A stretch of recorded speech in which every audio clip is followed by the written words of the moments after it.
GroupBuyer.com 着數推介，喂，各位旅遊發燒友，等我呢個旅遊達人同大家總結一下呢間隱世酒店嘅評價啦。睇完咁多留言，真係好似去咗趟迷你旅行咁，好過癮。首先，呢間酒店嘅賣相真係冇得輸，多位住客都大讚佢環境一流，設計好特別，影相唔使執都係藝術品。有人話好似去咗美國亞利桑那州，又有人覺得似行入咗非洲大草原，同一般國內建築好唔同，夠晒獨特。仲有住客豪氣地話，可以喺花園度行邊摘邊食龍眼，真係非常奢華啊！對於想逃離石屎森林親大自然嘅朋友，呢度似乎係個唔錯嘅 retreat。 T 地點，講到服務，客服 Chris 簡直係明星級職員，有幾位住客都點名大讚，話佢好有耐心，就算原本預訂嘅露營活動取消咗，佢推薦轉去呢間酒店，結果客人都非常滿意，仲俾足5星好評。酒店其他員工嘅服務態度都備受稱讚，令人住得舒服。至於餐飲，早餐似乎好豐富，下晝茶都係套餐一部分，整體飲食評價正面。不過有幾點就要注意下啦。一，天氣係最大變數，有唔止一位住客呻話遇着陰天甚至落雨，搞到 outdoor 活動體驗唔到，覺得好可惜。佢哋都話如果天公造美，個 resort 肯定更加靚，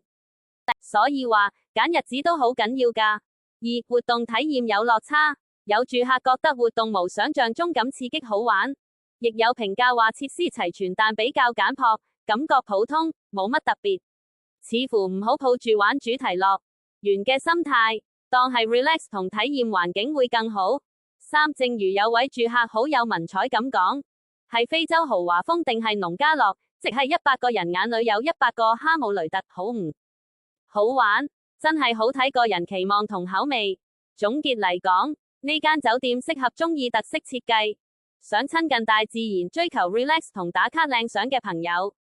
服務貼心，環境獨特，係個幾好嘅短途 getaway 選擇。不過出發前記得睇實天氣預報，管理一下對活動嘅期望，咁就更容易有趟滿意嘅旅程啦。如果問我值唔值得去，睇評價個4.4分同大部分正面留言，絕對值得放入你嘅試試清單，親身去感受下嗰份非一般嘅風情。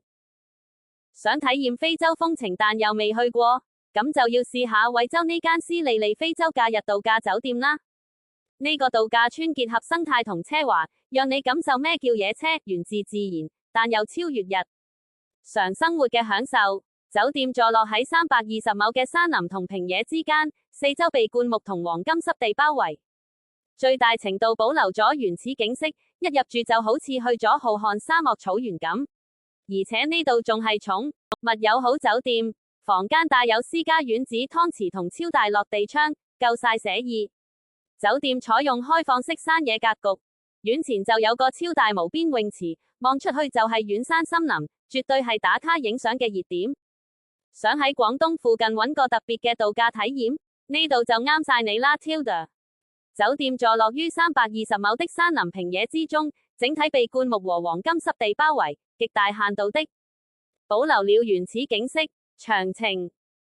置身酒店像抵達浩瀚樂園，這裏還是寵物友好酒店，帶有院子和湯池和超大落地窗。詳情，酒店的構造是開放式山野格局，院前就有一個超大無邊泳池，遠處可以看見山林，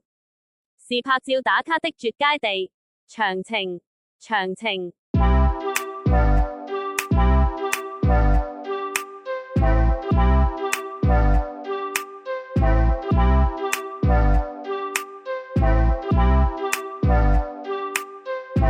按下面訂閱按鈕，追蹤我哋着數優惠，有你哋嘅 like 和訂閱，會鼓勵我哋製作更多內容。